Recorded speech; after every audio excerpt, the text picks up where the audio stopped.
नमस्कार साथियों, स्वागत है आप सभी का अंकित इंस्पायर्स इंडिया पर। मैं हूं अंकित अवस्थी। यदि आपको यह जानकारी हो कि भारत रूस को मदद कर रहा है और यह जानकारी आपको हो तो निश्चित ही आपके मन में भाव लाएगा कि अच्छा हुआ, अमेरिका को हमने कहीं तो मात दी। और ऐसे में आपको यह पता चले कि भारत ने यह काम बड़ा ही सोच समझ के किया है, यानी कि अमेरिका की आंखों में धूल झोंक के किया है, तो लगेगा कि भारत सरकार तो खुद मोसाद की तरह काम कर रही है। पूरी जानकारी डिटेल में देंगे, क्योंकि अल्टीमेटली अमेरिका को यह बहुत बुरा लगेगा कि रूस के ऊपर इतने प्रतिबंध लगाए, भारत को मना किया, उसके बावजूद भी भारत रेस्ट्रिक्टेड आइटम्स का यहां एक्सपोर्ट कर रहा है। आइए डिटेल से इस खबर को बताते हैं, क्योंकि अमेरिका के एक चैनल ने इसे कवर किया हुआ है। साथियों, आपने कई बार हमारे जयशंकर साहब के बयानों को बहुत ज्यादा गहराई से सुनने का प्रयास किया हो तो पता चला होगा भारत की तरफ से जयशंकर साहब हर जगह क्लाइन बोलते हुए पाए जाते हैं। अगर मैं स्मार्ट हूं और मेरे पास मल्टीपल चॉइसेस हैं तो इसमें मेरी क्या गलती है? जयशंकर साहब का यह बयान काफी ज्यादा वायरल हुआ था जब उन्होंने कहा था, जब उनसे पूछा गया था कि क्या आपके पास बहुत सारे ऑप्शंस हैं क्या। यह बात विदेश नीति के बारे में पूछा गया था कि क्या आपके पास अमेरिका, चाइना, रशिया ये सब ऑप्शंस हैं क्या। तो उन्होंने यस में जवाब देते हुए कहा था, yes is that a problem, क्या ये एक समस्या है? If I am smart enough to have multiple options, और यदि मैं बहुत सारे ऑप्शंस रखने के लिए काफी स्मार्ट हूं तो आपको मुझे एडमायर करना चाहिए, मुझे क्रिटिसाइज नहीं करना चाहिए। जयशंकर साहब की यह बात उन्होंने एक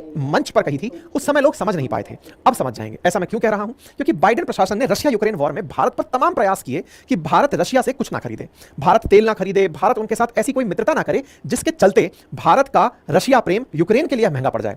ऐसे में भारत की तरफ से भारत के प्रधानमंत्री पुतिन से मिलने जब गए तो डोनाल्ड लू जाकर अपने देश में बोले कि सर, हमने भारत को कोई भी एग्रीमेंट नहीं करने दिया, हमने उन्हें भेजा जरूर था, प्रधानमंत्री मोदी गए थे, लेकिन देखो पुतिन से वो कोई समझौता करके नहीं आए, कोई नया सामान खरीदकर नहीं आए। आपको यह बयान अच्छे से याद होगा, जिसके बाद एक पल के लिए यह भाव मन में आया था कि डोनाल्ड लू ने क्या भारत सरकार को कंट्रोल कर रखा है क्या, कि हम वहां जाएंगे और वहां से कोई डिफेंस डील करके नहीं आएंगे। इन्हें भी नहीं पता था कि भारत इस समय उनसे कुछ नहीं मंगा रहा है, उल्टा यहां से भेज रहा है। बात यह करनी ही नहीं थी कि सर रशिया से हम क्या लेंगे, बात तो यह करनी थी कि रशिया आप बताओ इंडिया से क्या सामान चाहिए, अब आपको बेचकर हम पैसे कमाएंगे। यह बात अपने आप में तब पता चलती है जब भारत को अमेरिका पहले ही कह चुका है कि आपका जाना हमें डिसअपॉइंटिंग लगता है, आपको नहीं जाना चाहिए था, लेकिन भारत ने अपनी विदेश नीति में तेल के बदले प्रतिबंधित आइटम बेचकर आम के आम और कुठलियों के दाम वसूल लिए हैं। आपको यह तो अच्छे से मालूम होगा कि इस समय दुनिया में भारत रूस से सर्वाधिक तेल आयात करने वाला देश है, हमने चाइना को भी सरपास कर दिया है। और आपको यह भी मालूम होगा कि हम ना केवल तेल मंगाते हैं, उसका पेमेंट हम डॉलर में नहीं करते। क्यों? क्योंकि रशिया को डॉलर देंगे तो क्या ही फायदा, हम अपना डॉलर उनको क्यों दें? तो हम किस में पेमेंट करते हैं? हम इनको रुपया में पेमेंट करते हैं। अब भाई, जब हम रुपया में पेमेंट करते हैं,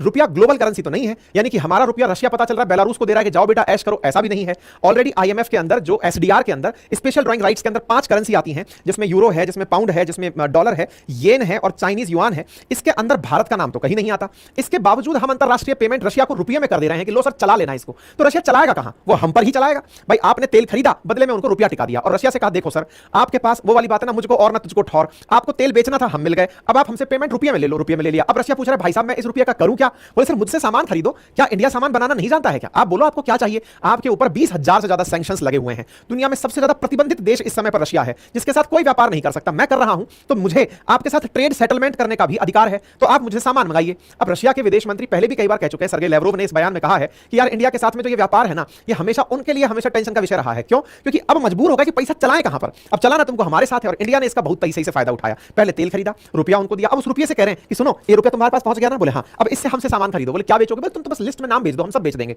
भाई साहब, हद तो ये हो गई कि हमने इनको वेपन्स के लिए जरूरी सेमीकंडक्टर्स, सर्किट्स और डिवाइसेस यहां से बना के भेज दिए। मतलब एक तरफ रशिया दुनिया भर के देशों से प्रतिबंध झेल रहा है और हम दुनिया वाले हम पर नजर लगा के बैठे हैं कि कहीं इंडिया रशिया से और वेपन ना खरीद ले, क्योंकि इंडिया की नेचर रही है कि इसका सबसे ज्यादा मिलिट्री जो एड है वो इसको रशिया से मिलता है। भारत ने तरीका अपना के बदल दिया कि रशिया वालों तुम इतना गोला फेंक रहे हो, तुमको फेंकते हुए तीसरा साल आने जा रहा है, इतना ज्यादा मारे जा रहे हो यूक्रेन को, तुम्हारे गोले बारूद खत्म होते होंगे, तुम्हारे भी हवाई जहाजों में इधर मतलब कुछ टेक्निकल दिक्कतें होती होंगी, मिसाइलों में दिक्कतें आती होंगी, तो ऐसा करो ना, तुमको जो माल चाहिए कच्चा वो हमसे लो। तो भाई इंडिया जो है वो इनको कच्चा माल दे रहा है। आपको जानकर आश्चर्य होगा, जो रिपोर्ट मैं आपको शेयर करूंगा, आज रशिया को जो अपनी मिलिट्री डिवाइसेस बनाने के लिए आइटम्स की जरूरत है, उसमें से 1/5 हिस्सा यानी कि 20% हिस्सा वो भारत से ले रहा है कि भाई हमें इनके लिए चीजों की जरूरत है, कृपया करके हमें सामान भेजो, और भारत उन्हें भेजे जा रहा है। यह हेडलाइन आई है ब्लूमबर्ग के अंदर कि India is now Russia's second supplier of restricted technology after China. Number 1 पर चाइना इनको एक्सपोर्ट किया जा रहा है, वो तो ऑलरेडी दुनिया का मैन्युफैक्चरिंग हब है। नंबर 2 पर हम आ गए हैं और यह खबर सब जगह छप चुकी है कि रेस्ट्रिक्टेड आइटम्स, प्रतिबंधित आइटम। अब आप ये समझोगे यार हमने ये खेला खेल कैसे दिया, रूस की मदद भारत ने कर कैसे दी, इसमें स्मार्टनेस क्या थी? तो देखो इसमें बड़ा गजब स्मार्टनेस रखी भारत ने। पहला स्मार्टनेस तो क्या दिखाई कि भाई उनको अमेरिका वालों को भी बता के रखा, सर तेल लेने की आजादी है। अमेरिका ने कहा हां, अगर 60 डॉलर प्रति बैरल से कम में अगर कोई तेल बेच रहा है तो हम नहीं रोकेंगे। हमने इनसे ये डील ले ली कि सर 60 बैरल से ऊपर नहीं पे कर पाएंगे। अब रशिया मरता क्या नहीं करता, बोले लो भाई इंडिया वालों तेल खरीदो, तुम्हारा तेल खरीदने से कम मेरे पास व्यापार तो आएगा। बोले ठीक है। अब उन तक रुपया पहुंच गया सर, अब बताओ क्या करें सर। अब अमेरिका भी सोच रहा है हाँ यार ये बात तो सही है, ऐसे तो इंडिया कंगाल हो जाएगा, अपना रुपया उनको देता रहेगा, एक दिन तो ऐसे में एक्सपोर्ट इंडिया अमेरिका के पास जाके क्या कहता होगा कि सर आप बताइए मैं केवल खरीदता ही रहूंगा क्या है, ऐसे तो मेरे खजाने खाली हो जाएंगे, मुझे भी तो किसी के साथ दो तरफा व्यापार करने दो, अगर मैं किसी से तेल खरीदता हूं तो सब्जी सामान जो हमारे यहाँ इलेक्ट्रॉनिक गुड्स बनते हैं वो तो बेचने दो। हमने कहा हाँ बिल्कुल जेन्युइन बात है, बिल्कुल बेचना चाहिए, क्योंकि रिश्ता एक तरफ से थोड़ी चलेगा, आप भी अपना सामान बेचिए। तो हमने रशिया को इस चीज के लिए मनाया, देखो देखो तुमको जो सामान की जरूरत है हमसे ले लेना, हम तुम्हें सामान देंगे। रशिया भी तैयार हो गया, हाँ सर भेज देना, सामान भेज देना। अब मुसीबत ये थी कि हम वेपन भेजे तो हम हमारे ऊपर नजर आ जाए कि यार ये तो वेपन भेज रहे हैं, हम कुछ भी भेजे तो हम नजर में आ जाए। अब स्मार्ट तरीका अपनाना था। स्मार्ट तरीका क्या था? हमने डुअल यूज चीजें अपनाई। डुअल यूज का मतलब समझते हैं पहले आसान भाषा में। जैसे आप में से अधिकांश लोग अल्कोहल को जानते हैं। अल्कोहल जैसे ही मैं बोलता हूं आपके दिमाग में आएगा कि शराब पीने की बात हो रही है। अल्कोहल अगर जा रहा है अरे शराब में यूज करते होंगे, लेकिन क्या केवल शराब में ही अल्कोहल का यूज होता है? नहीं, ये डुअल यूज चीज है। डुअल यूज कैसे है? आजकल तेल के अंदर भी अल्कोहल की ब्लेंडिंग हो रही है। जो आजकल बायो इथेनॉल की बात चल रही है वो अल्कोहल ही तो है, और उस एथेनॉल को तेल में ब्लेंड करके देश बेच रहा है। हमारा देश तेल के अंदर एथेनॉल मिला रहा है। दूसरा नंबर पर पार्ट समझिए, क्या अल्कोहल का केवल दारू पीने में उपयोग होता है? नहीं, तो फिर दवाओं में भी उपयोग होता है। जो भी आपकी खांसी की दवाइयां होती हैं, सिरप होते हैं, उसमें प्रयास किया जाता है कि एथेनॉल कंटेंट हो या फिर अल्कोहल कंटेंट हो। बहुत सी सिरप में वो डल रहा है। और कहां यूज हो रहा है भाई? पेंट में उसका यूज हो रहा है। और कहां यूज हो रहा है? मतलब स्प्रिट में उसका यूज हो रहा है। आपने हाथ सैनिटाइज किए थे तब अल्कोहल का यूज किया था। इसका मतलब केवल शराब में यूज नहीं होता। अब आप क्या दिखा करके माल बेच रहे हैं कि सर मैं तो उदाहरण दे रहा हूं, मैं ये नहीं कह रहा कि अल्कोहल बेच रहे हैं हम लोग, हम उदाहरण दे रहे हैं कि हमने अल्कोहल की तरह कोई सामान बेचा। अमेरिका पूछ रहा है कि तुम अल्कोहल क्यों बेच रहे हो? सर उनको दवाई के लिए चाहिए था, सर उनको सैनिटाइजर के लिए चाहिए था। बोले तुम्हारा सैनिटाइजर नहीं बनाया उन्होंने, वो घोल के पी गए उसको। सर मैं क्या कर सकता हूं, उनकी जरूरत थी, मैंने सामान भेज दिया। मैं तो प्रतिबंधित सामान भेज रहा हूं, लेकिन ये भी तो दवाओं में उपयोग में आता है। वही वाली बात है कि हम हेरोइन का, अफीम का व्यापार करें, बोले सर ये पेन किलर में यूज आती है, पता चल रहा है कोई पी के पड़ गया है। इसका मतलब क्या है? हम ऐसे सामान भेज रहे हैं जिनको आप डुअल कैटेगरी में रख सकते हो। उसका सकारात्मक यूज भी और नकारात्मक भी यूज है। बिल्कुल वैसे ही जिस नोबेल पुरस्कार को सुनकर अल्फ्रेड नोबेल के नाम पर हम खुश होते हैं, उस व्यक्ति ने कभी ट्राइनाइट्रोटोलुइन बनाया था, दुनिया के लिए विध्वंस का हथियार बनाया था। आज जो बॉम्ब बनते हैं वो बनाने वाला वो व्यक्ति था, और उसका बनाने के पीछे थॉट क्या था कि दुनिया में शांति आएगी, पत्थर तोड़ेंगे, लोग जो है ना डर के रहेंगे। लेकिन दुनिया ने किया क्या? बर्बाद किया। बोले सर हम भी वैसे ही कर रहे हैं, हम सामान भेज रहे हैं मदद के लिए, वो उसका क्या कर रहा है मैं कैसे बता सकता हूं? बोले वाह गजब खेल गए, गजब खेल गए। ये इनके चेहरे पर भाव भी आ गए कि यार तुम तो गजब खेल गए। सुर्खी बनती है कि इंडिया तो अब रेस्ट्रिक्टेड आइटम बेचने में नंबर 2 पर आ गया है। मतलब यूएस और यूरोप के जितने भी बड़े ऑफिशियल से वो हमसे पूछ रहे हैं कि भाई तुम ये जो कर रहे हो भेज क्या क्या रहे हो? तो भाई साहब हम भेज रहे हैं माइक्रोचिप्स, सर्किट्स, मशीन टूल्स, ये सब हम सामान भेज रहे हैं। और न्यूज निकल कर आती है कि 20% of sensitive technology entering Russia's military industrial complex now originated from India. India से बनकर जा रहा है।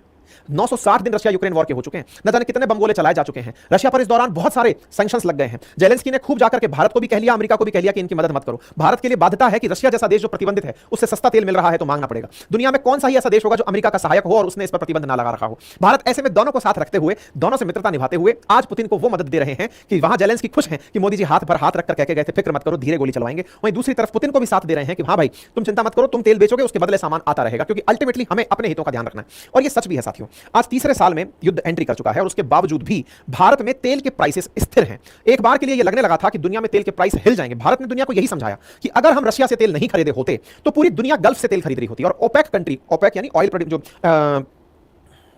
ऑयल के लिए जो एक्सपोर्टिंग कंट्रीज हैं, ये जो ओपेक कंट्री है ना, ये हाँ ऑयल प्रोडक्शन करने वाली जो कंट्रीज हैं, बोले ये सारी कंट्रीज जो मिलकर के तेल पर मोनोपोली ले आएंगी, बिल्कुल गल्फ वॉर की तरह से। और ऐसे में 1991 जैसी मंदी फिर आ सकती है। इसलिए बेहतर है कि आप हमें रशिया से तेल खरीदने में मत रोको, क्योंकि दुनिया की सबसे बड़ी आबादी हम रखते हैं। अगर हम भी आप ही की तरह गल्फ पर डिपेंडेंट हो गए तो ये लोग हमें तेल के अंदर पूरी तरह से कंट्रोल कर लेंगे, महंगाई बढ़ जाएगी, ना जाने कितनी इकोनॉमीज फेल बन जाएंगी, भारत जैसी डेवलपिंग कंट्रीज को बड़ा नुकसान हो जाएगा। भारत ने जब इस मैसेज को दुनिया भर में समझाया, ऐसी बात को समझने के बाद में इंडिया को परमिशन मिली कि तुम तेल खरीद लो। और ऐसे में हम लोग बदले में कि सर हमारा रुपया बहुत चला गया, अब उस रुपये को वापस लेकर के आना है, और लेकर के वापस आना है तो डुअल यूज आइटम्स बेचने हैं। यह काम पहले कौन करता था? आज हम कर रहे हैं। इससे पहले कौन करता था? इससे पहले करता था यह काम यूएई, इससे पहले करता था टर्की, जो दोनों का भला होता था। टर्की की क्या कहानी है? ये जिस तरह से दो कॉन्टिनेंट के बीच में है, टर्की का एक हिस्सा यूरोप में आता है और एक बड़ा हिस्सा एशिया में आता है। इसकी हरकतें भी बीच वाली ही थी, यानी कि ये यूरोप के साथ भी उतना ही व्यवहार रखना चाहता है जितना एशिया के साथ रखना चाहता है। यही कारण है कि ये नाटो में भी है और इधर की तरफ से चाहता है कि मुझे एसईओ में ले लो, मुझे ब्रिक्स में ले लो। ऐसे में टर्की की नेचर दोनों के लिए, अमेरिका वालों के लिए भी और रशिया वालों के लिए फायदे की रही और टर्की इसका असली आनंद लेता रहा। ऐसे ही यूएई, उसने दुबई नाम का एक शहर बसा लिया और उस शहर को इसने कॉस्मोपॉलिटन सिटी घोषित कर दिया कि सर देखो कोई भी आए, कोई भी व्यापार करे, हम प्रतिबंध नहीं लगाएंगे। आज चाहे अपराधी हो चाहे पैसे वाला आदमी, सब जाके दुबई में सुरक्षित फील करते हैं कि हाँ भाई अंतरराष्ट्रीय बाजार बन गया, सब काम चल जाएगा। तो पहले यही दो काम करते थे। अब भारत नया डेस्टिनेशन बनके आया है। भारत कहता है सर हमारे तो पैसा इतना दे रखा है, वापस लाना है सर, सारा रुपया तो ले गया हमारे साथ, व्यापार में कुछ लेने के लिए और है ही नहीं, वेपन आप लेने देते नहीं सर, तो ऐसे में सर हम क्या करें? उस पैसे को वापस लाने के लिए कुछ तो करना पड़ेगा ना सर, रशिया को हमसे कुछ खरीदना पड़ेगा, खरीदना पड़ेगा तो हम बेचेंगे साहब। तो ऐसे में भारत, थाईलैंड और मलेशिया, ये 3 ऐसे नए सेंटर्स निकल कर आए हैं जो दुनिया में रशिया के लिए भी बहुत बड़ा ऑप्शन बन गए हैं। ठीक है, विदेश मंत्रालय इस बात पर कोई भी टिप्पणी नहीं कर रहा है। क्या ये भारत पहली बार कर रहा है? नहीं, भारत ने पहले $4 बिलियन के इंडियन मेड आर्म्स बेचे हैं। ये भी फर्स्ट पोस्ट के अंदर खबर छपी थी। भारत ने 2024 में खबर आई कि इन्होंने रशिया को वेपन बेचे, और हम अपने केस केस में एकदम साफ कहते हैं सर हम तो केवल मैन्युफैक्चरर हैं, तकनीकी उनकी है, हम तो रेप्लिकेट करके दे रहे हैं, पैसा वापस जो लाना है। भारत ने बकायदा रशिया से पूरी लिस्ट मंगाई हुई है कि सर बोलो क्या क्या माल चाहिए, रुपया है ना आपके पास, उससे जो खरीद सकते हो खरीदो, हमारा मार्केट बड़ा है, हम बनाकर आपको देंगे। और भारत ने तो जो मेक इन इंडिया कैंपेन चलाया हुआ है कि चाइना जिस तरह से दुनिया को बनाकर सामान बेचता है हम भी बनाकर बेच देंगे सर, कोई दिक्कत नहीं है। ऑलरेडी हम चाइना से ज्यादा तेल खरीद रहे हैं, ऑलरेडी हम आपके पास में इतना पैसा भेज चुके हैं कि आपके पास ये आंकड़ा आसमान में चल रहा है कि हम लोग जबरदस्त आपको रुपया दिए हुए हैं, तो रुपया दिया हुआ है तो सर हम उसको वापस भी वसूलेंगे। ऐसे में रशिया क्या कर रहा है, वो बढ़िया से यूक्रेन के साथ खेला खेल रहा है, दमादम युद्ध चल रहा है, और इस युद्ध के अंदर जो भी होगा वो देखने योग्य होगा, क्योंकि अल्टीमेटली अमेरिका का यूक्रेन को लॉन्ग रेंज बैलिस्टिक मिसाइल देने का प्रोग्राम तो रुक गया है। जब से बाइडेन ने यह कहा था, क्योंकि जेलेंस्की ने जब रशिया के अंदर एंट्री की थी तो उसे लगने लगा था कि वो मॉस्को पर भी, सेंट पीटर्सबर्ग पर, इन सब पर हमला कर लेगा। ऐसे में रशिया ने धमका दिया था, कह दिया था कि अगर किसी ने यूक्रेन को लॉन्ग रेंज बैलिस्टिक मिसाइल्स दे दी या मीडियम रेंज भी दे दी तो मैं उन देशों को टारगेट करूंगा जो देश इसको सप्लाई कर रहे हैं। इसके चलते ब्रिटेन और अमेरिका को रुकना पड़ा। तो ऐसे में रुकते ही मैच फिर से एक तरफा हो गया है। पुतिन बाबा बढ़िया से चल रहे हैं। हमको अब टेंशन इस बात की होती है कि जो अमेरिका बार-बार हमको धमकाता है कि तुम्हारे ऊपर हम सैंक्शन लगा देंगे, भारत उससे कैसे बढ़ता है, बचता है, और हमारी डिप्लोमेसी कैसे काम आती है, ये देखना होगा। उम्मीद है आप सभी साथियों को यह जानकारी अच्छी लगी हो, समझ में आई हो तो साथियों से साझा करें। चैनल पर नए हैं तो सब्सक्राइब अवश्य कर लें, वीडियो को लाइक और शेयर करना बिल्कुल भी ना भूलें। साथ ही साथ पढ़ने लिखने वाले विद्यार्थी हो या हमारी ऑडियंस हो, उसके लिए बेहतरीन ऑप्शन हम ला रहे हैं। ऑप्शन है एनसीईआरटी फाउंडेशन बैच का। हालांकि सुनने में लगता है कि ये